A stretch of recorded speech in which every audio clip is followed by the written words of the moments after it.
Fit रहना उतना मुश्किल काम नहीं है जितना कुछ लोगों को लगता है। फिटनेस की डोज आधा घंटा रोज। इस मंत्र में सभी का स्वास्थ्य, सभी का सुख छिपा हुआ है।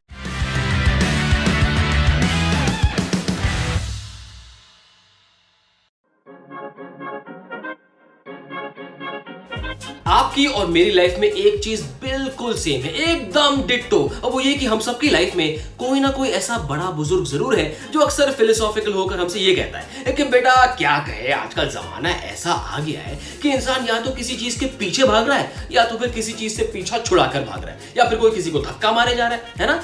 अगर मैं आपसे ये कहूं कि ये सारे एलिमेंट शामिल है इंडिया के कमाल के इंडिजिनस स्पोर्ट में, तो you will ask me how? अरे I will tell you how। मैं हूं Manish Batavia and you watching the fit India एक भारत शेष भारत शो। और आज बात एक ऐसे स्पोर्ट की जिसमें टेस्ट होती है खिलाड़ी की फ्लेक्सिबिलिटी, एजिलिटी, अलर्टनेस, स्पीड और स्टैमिना की। और इस इंडिजिनस स्पोर्ट ऑफ इंडिया का नाम है खो खो। खो खो इंडिया में खेले जाने वाले मोस्ट पॉपुलर इंडिजिनस स्पोर्ट्स में से एक है। क्या आप जानते हैं आज दुनिया के कई लोकप्रिय खेल कभी कुछ एक क्षेत्रों तक ही सीमित हुआ करते थे और इसमें हमारा देश भी कोई एक्सेप्शन नहीं है। हमारे देश में भी कई स्वदेशी खेलों ने जन्म लिया है जो मुख्य रूप से देश में अलग अलग एरियाज में खेले जाते हैं।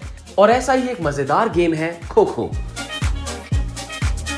खो खो एक लैटिन और संस्कृत भाषा का शब्द है जिसका मतलब है गेट अप एंड गो, यानी हिंदी में कहें तो उठो और चलो। ये एक रन और चेज वाला गेम है जिसमें एक टीम भागती है और दूसरी टीम उसका पीछा करती है। जो भी टीम तय समय के अंत तक ज्यादा खिलाड़ियों को टच कर पाती है उसे ज्यादा पॉइंट्स मिलते हैं और वो मैच जीत जाती है।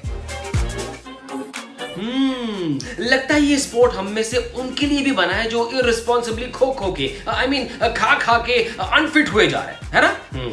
देखिए बेसिक इंफॉर्मेशन तो मैंने आपको बता दी, अब बारी मेरे अगले मिशन की। क्या है वो मिशन?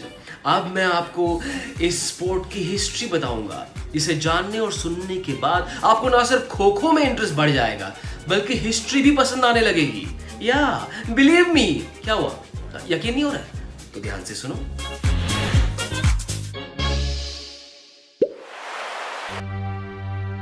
खो खो का ये खेल हमारे महान ग्रंथ महाभारत जितना ही एपिक और पुराना है। महाभारत में कौरवों और पांडवों के बीच हुए युद्ध के 13वें दिन कौरवों के गुरु द्रोणाचार्य ने चक्रव्यूह की योजना बनाई। अर्जुन के पुत्र अभिमन्यु ने एक विशेष मिलिट्री डिफेंसिव प्लान से इस चक्रव्यूह को तोड़ा। अनफॉर्चुनेटली वो इस युद्ध में मारे गए।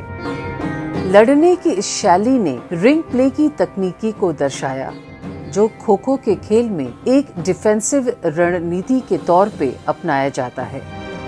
शुरुआत में ये खेल रथों पर बैठ के खेला जाता था और इसी कारण से अपने प्राचीन रूप में इस खेल को रतेरा के नाम से जाना जाता था। रथेरा, इंटरेस्टिंग। अब मैं टाइम मशीन के रथ पर सवार होकर आपको बात बताऊंगा तकरीबन 106 साल पहले की, 1914। खो खो का करंट वर्जन जो आप देख रहे हो, it is merely an adaptation of the version that existed then. वहां से अडेप्ट किया गया है। वैसे उस जमाने में ना कोई ग्राउंड डायमेंशंस थे ना ही कोई पोल्स थे, लेकिन धीरे धीरे इसे पॉपुलर करने के लिए पुणे के डेक्कन जिमखाना ने इस स्पोर्ट के नए नियम बनाए और धीरे धीरे ये स्पोर्ट डेवलप हुआ।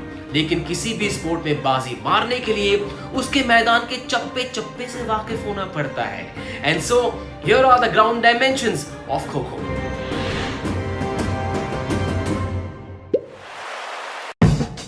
खो खो का खेल इंडोर या आउटडोर कहीं भी खेला जा सकता है और इसका मैदान रेक्टेंगुलर शेप का होता है। मेन, वुमेन और जूनियर बॉयज और गर्ल्स के लिए फील्ड का डायमेंशन होता है 27 बाई 16 मीटर, जबकि सब जूनियर बॉयज और गर्ल्स के लिए फील्ड का डायमेंशन होता है 23 बाई 14 मीटर।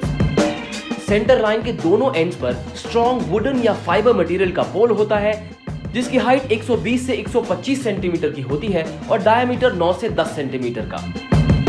दोनों पोस्ट को जोड़ने वाले रेक्टेंगल को सेंट्रल लेन कहते हैं जिसकी विड्थ 30 सेंटीमीटर की होती है। एंड लाइन और पोस्ट लाइन के बीच का एरिया फ्री जोन कहा जाता है।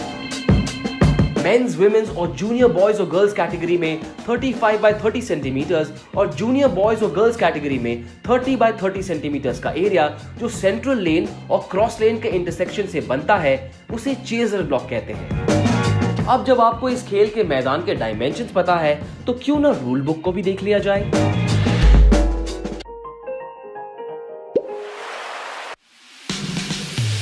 कई और खेलों की तरह ये खेल भी टॉस से शुरू होता है। मैच स्टार्ट होने से पहले रेफरी की मदद से दोनों कैप्टन्स के बीच टॉस होता है और टॉस जीतने वाली टीम डिफेंड या चेज करने का फैसला करती है। चेजिंग टीम के मेंबर्स फील्ड के बीचों बीच एक रो में बैठे होते हैं। चेजिंग टीम के बैठे हुए प्लेयर्स में से हर ऑल्टरनेट प्लेयर ऑपोजिट डायरेक्शन को फेस करता हुआ बैठता है और दूसरी टीम अपने 3 प्लेयर्स को फील्ड पर भेजती है।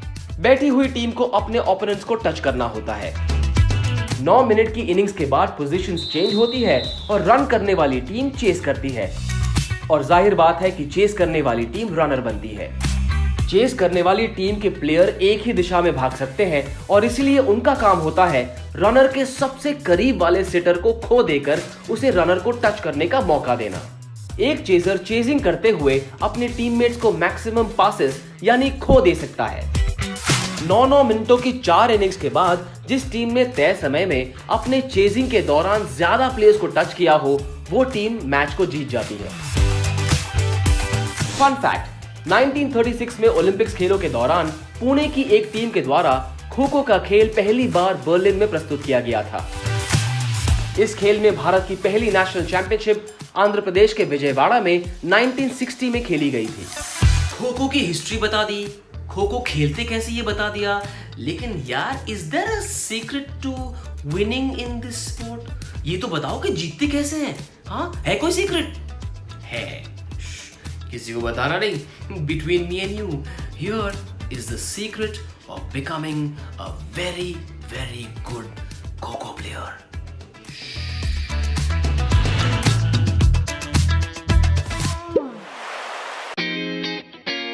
आप जितने स्किल्ड होंगे आपकी टीम का पलड़ा उतना ही भारी होगा। डायरेक्शन चेंज करने का डिसीजन सबसे इंपॉर्टेंट स्किल्स में से एक है और इस स्किल से पता चलता है कि आप कितने तेज और चौकस हैं। चेजर का एकदम चुस्त होना जरूरी है और उसमें तेजी से भागने की काबिलियत भी होनी चाहिए। ये सिर्फ एक रिले नहीं है, इसमें single chain running, zigzag running और स्ट्रेट रनिंग शामिल होती है। डिफेंडर्स में 3 चीजें होना बेहद जरूरी है: स्पीड, फ्लेक्सिबिलिटी और रिफ्लेक्सेस। गेम को एक्टिव रखने के लिए डायरेक्शन चेंज करते समय डिफेंडर्स के रिफ्लेक्सेस उन्हें काफी काम आते हैं। चेजर्स डिफेंडर्स के ओपोनेंट होते हैं और उनका काम होता है डिफेंडर को छूना। चेजर्स को हर वक्त डिफेंडर के ऊपर कड़ी नजर रखनी होती है। ये अपने साथी टीममेट को एक परफेक्ट खो देने में सहायता करते हैं ताकि डिफेंडर को छू के पॉइंट हासिल किया जा सके।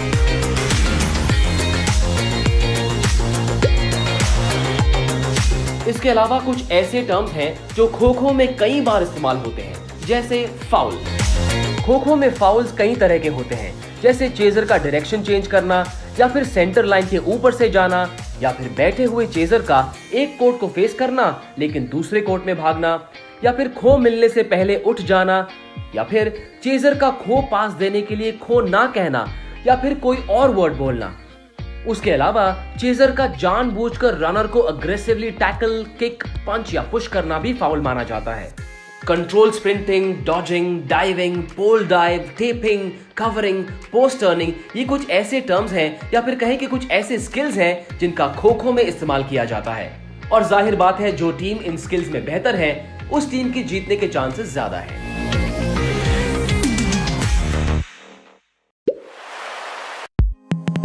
आज kho kho federation of India, international kho kho federation और एशियन खो-खो फेडरेशन के साथ मिलकर इस गेम को पूरी दुनिया में डेवलप करने की कोशिश कर रहा है।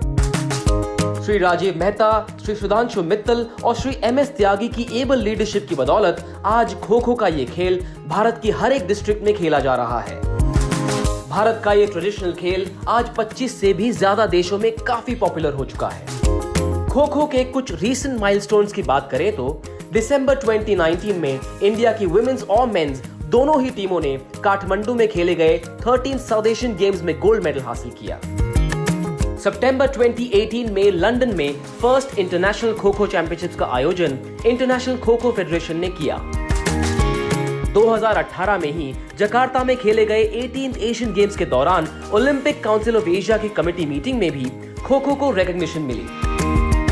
जबकि 2020 की शुरुआत में न्यू दिल्ली में पहली बार इंटरनेशनल कोचिंग कैंप ऑर्गेनाइज किया गया, जिसमें 16 देशों के 65 से भी ज्यादा प्लेयर्स ने हिस्सा लिया। Now that you know all about kho kho, ऐसे कमाल के स्पोर्ट को खेलने का मौका खो मत, खो मत देना। हाँ, तो अच्छा सा कोच ढूंढो, इस स्पोर्ट को सीखो, खेलो और इसमें चैंपियन बनो। ऐसे ही किसी कमाल के इंडिजिनस स्पोर्ट ऑफ इंडिया की कहानी लेकर I'll be back very soon on the Fit India एक भारत श्रेष्ठ भारत शो।